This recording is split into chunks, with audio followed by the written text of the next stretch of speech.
Folayowon, please go ahead with your presentation. We can see your screen.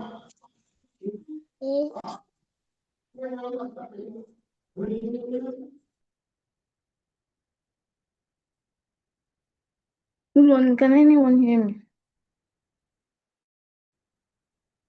Yes, we can hear you. Thank you. Sorry, I might be breaking at some point because my network is very weak. But please call my attention to it if you cannot hear me. So good morning, everyone. My name is Folayowon Hikmah, and I'll be presenting on the topic why most projects fail and how to prevent it. I know we have all been there whereby we pour all our energy on our sweat on a project, and at the end of the day it will not work. I will not be talking about how to manage it or how to fix it. I'll be talking about why it happens to us and how we can protect our time, energy, and our work from failing, from failing when it is time to conclude. So we will look at what failure means exactly, the common people's problem that leads to failure, and how a more flexible agile mindset can act as a safety net. And we'll be having practical strategies PMs can use and an interactive discussion. What does project failure means? Failure isn't always a dramatic something that will just happen dramatically, that you don't know what is when it's coming, but it just happened. It's a project is considered a failure when it does not meet its objectives.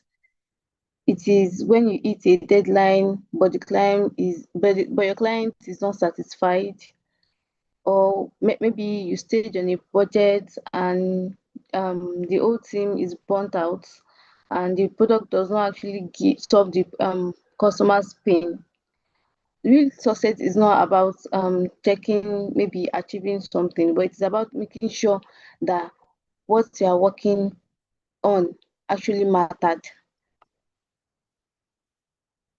So we're talking about common failures of project failure. One common failure of project failure is unclear project goals and requirements. If you are being honest, the thing is that projects actually usually fails because of humans. Like, it fails because of us, not because it's not actually going to work. Maybe the goals were a bit too much, so everybody is running on a different directions, or maybe you don't want to tell your clients no, so we will we will continue to make the project try to go until it is no more manageable, and that is what we call scope script. It is actually a very lack of talent. Well, it is usually a lack of shared direction, because you don't want you are working on too much things and you don't know what actually you have been doing. It's just like I'm working on maybe I don't know what I can use to give example. Okay, for my client tells me that they want to build an app that that solves people with um, obesity, diabetes, hypertension, and kidney diseases. Now, that is too much, because it is chronic. They are chronic disease, and that would be a little too much on because you have to go into different direction to study how you can actually manage that disease. So instead of telling your clients no, maybe you should take it one by one. They're not trying to like run everything together. That is why most projects fail. Also, unrealistic deadlines. maybe you give your project team members, okay, within 1 week you to finish this within one, and you yourself know it is not possible unless you those people will be working extra time, they'll be working with extra energy still. You are still you will not be able to like divine what you did at the end of the day. And poor communication within the team, you not communicate clearly you not communicate your goals clearly, you not communicate what you are not able to like track what you are doing, that okay, by the end of this week you should be able to achieve this, by the end of this week you should be able to achieve that. And poor risk management, you are don't know how to like manage risks.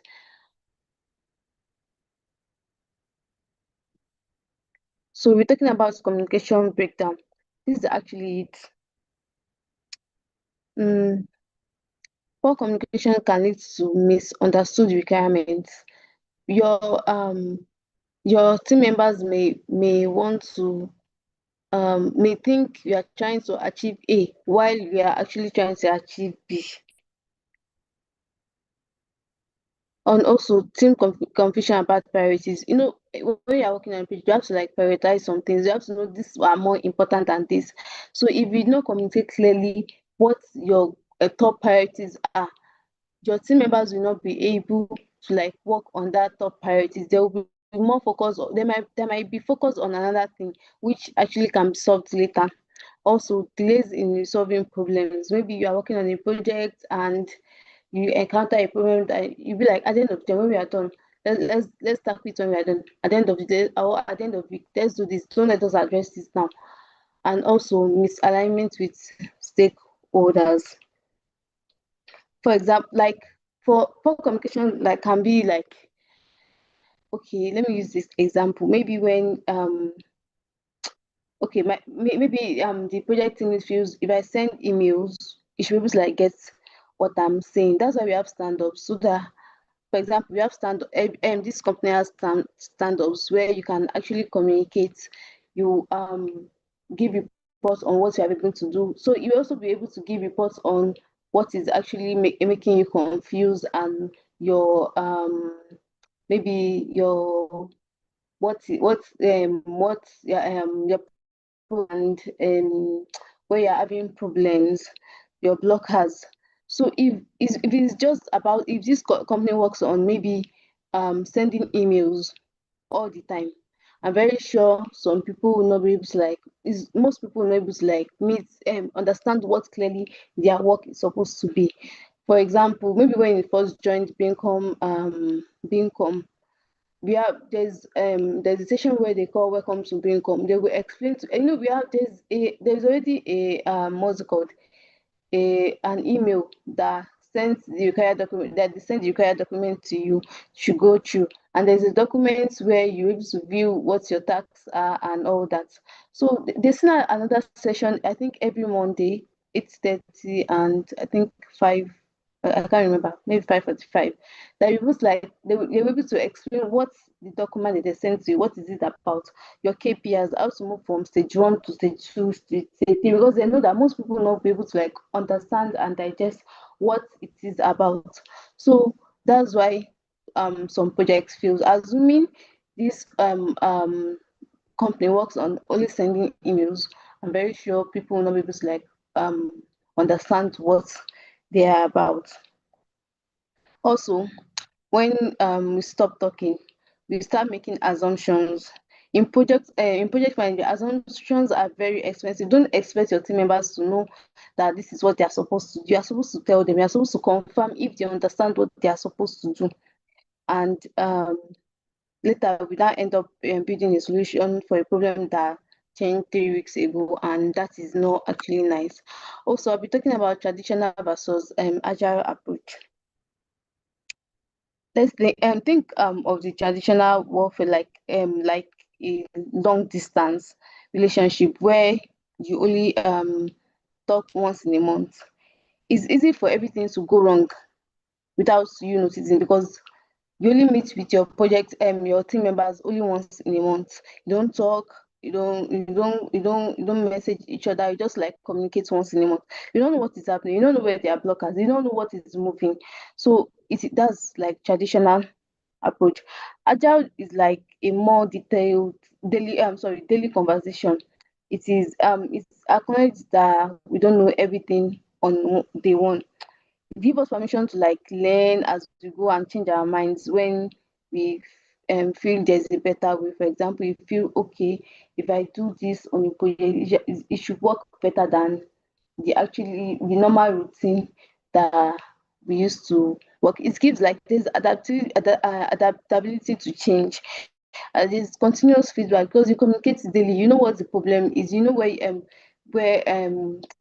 you know how you can grow by sharing ideas. But traditional approach, you only meet once in the maybe you meet once in a month. You cannot change anything because you have not discussed it with maybe your team members or your um project manager. And the feedback, because you meet once in a while, the feedbacks comes late. Also, let's talk about agile practices that improve project success. The first one is the stand up. That's I talked about poor communication, that assuming we send mails in this company, maybe like maybe it's like communicate clearly. So if you have stand up, it is just to make sure nobody's struggling alone. It's just to make sure that everybody is on the same page. Nobody is having blockade somewhere that is running enter scatter without no help. So it's improved the team alignment. Just so the other one is sprint planning, clear task prioritization.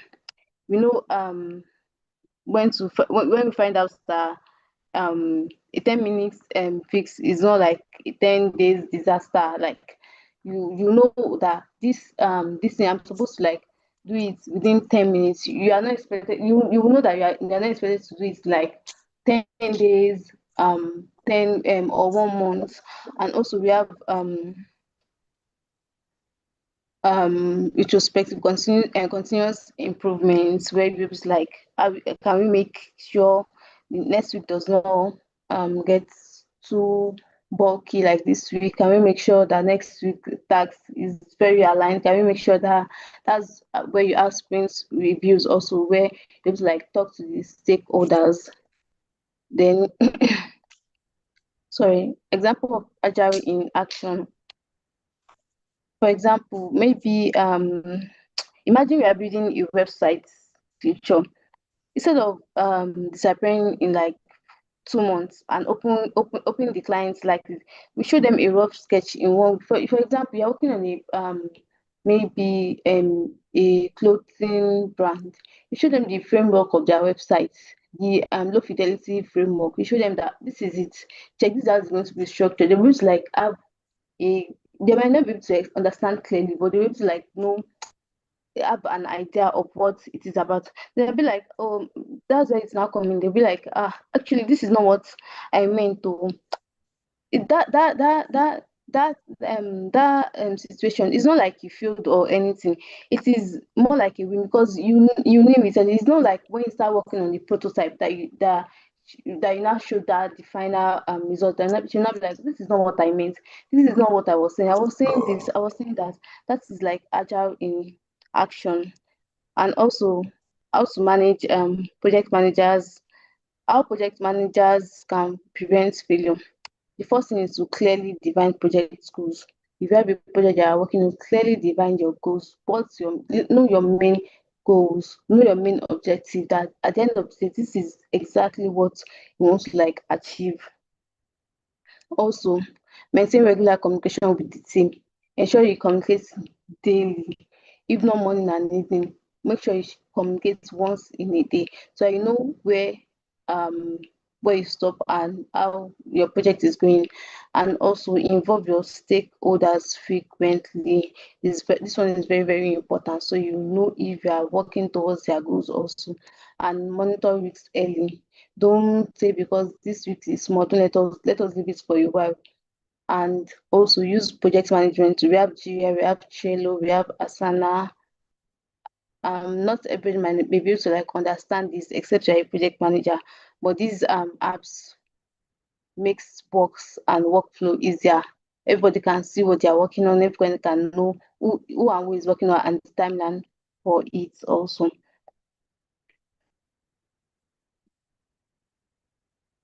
The key takeaways from my presentation is that clear communication beats any substitute, like communicate clearly.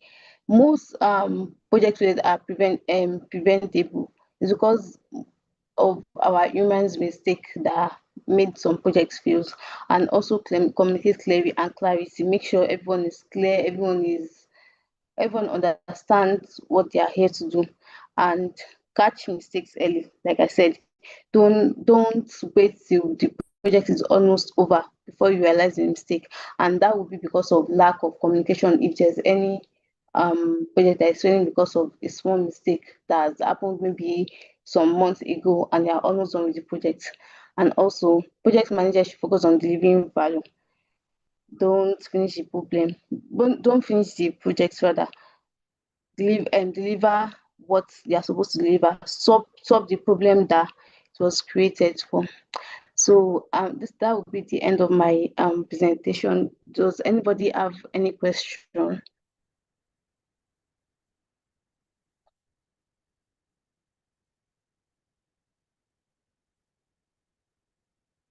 Hello, can anybody hear me?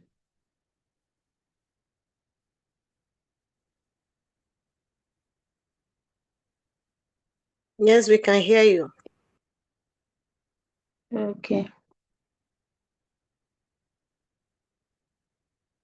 So does anybody have any question, or I should ask my own question?